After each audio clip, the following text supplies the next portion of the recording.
O Guarani sonhando muito com esse acesso, Severo, e você é um cara que tem história no clube, já teve acesso inclusive também com o time do Guarani. Como é que tá a cabeça do time, dos jogadores para essa primeira partida, Severo? Rapaz, aí a tranquilidade, né? Sabe que é um jogo difícil, um jogo que tem que ser inteligente para jogar ele, um jogo onde a equipe do Cariri é uma equipe que vem crescendo a cada partida, os resultados mostram isso.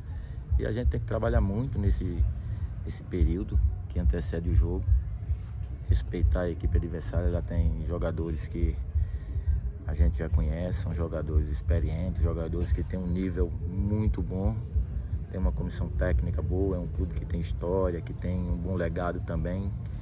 E aqui o Guarani é uma equipe que ela sempre surpreende. Então a gente tem que ir trabalhando muito durante a semana, trabalhando forte, para que a gente possa, no domingo, buscar um resultado que nos dê uma tranquilidade para o segundo jogo.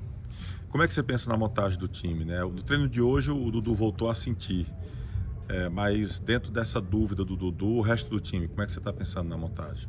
Não, a gente vai tentar montar o melhor possível, independente daquele jogador que venha jogar ou não.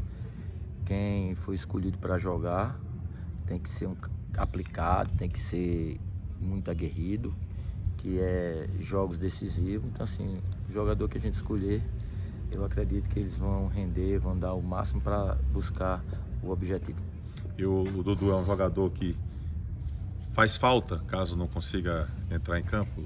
Olha, o Dudu é um jogador que vem melhorando muito, né? Jogador que já esteve comigo em outras passagens, em outros clubes também, até no próprio Cariri, quando nós tivemos o acesso. Foi campeão no Guarani também, é um menino importante, um menino do bem. Então é um jogador que, se a gente puder contar com ele, vai nos ajudar muito.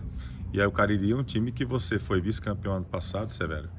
E, enfim, você conhece alguns jogadores de lá, né, também. Você acaba tendo, de certa forma, uma ligação pelo que você atuou e pelo acesso que conseguiu ano passado. A gente já trabalhou no Cariri, passamos 2 vezes lá, nas 2 vezes tivemos o acesso. Jogadores que trabalharam comigo também no Campo Grande, no próprio Cariri. Assim, é um clube que a gente tem que respeitar, porque não foi à toa que ele buscou a classificação. E a gente sabe que vai ser difícil, independente de clube, independente de qualquer resultado que venha acontecer, a gente tem que trabalhar muito, porque a gente só consegue o objetivo se trabalhar. Respeitar o adversário, respeitar o companheiro e ter muita força de superação.